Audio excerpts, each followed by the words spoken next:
Gary Heidnik, who once lived a seemingly mundane life in Philadelphia, harbored a dark and sinister plan. After losing custody of his three children and serving a prison sentence, Heidnik became obsessed with the idea of fathering a perfect race without outside interference.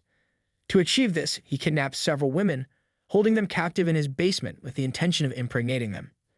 Heidnik's horrific crimes, which include the torture and murder of two of his six captives, are explored in the latest episode of the True Crime series. Despite living in a modest home in northern Philadelphia, Heidnik was far from ordinary. More than 2 decades earlier, he had been honorably discharged from the army due to signs of mental illness.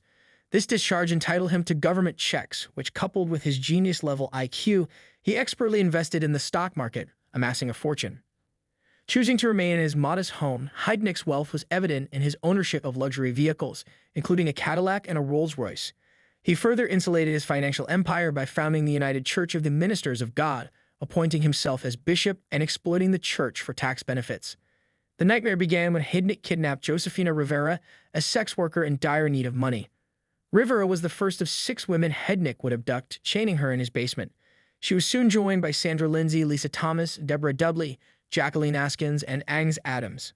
Heidnik, a white man, specifically targeted Black and Hispanic women for his gruesome scheme.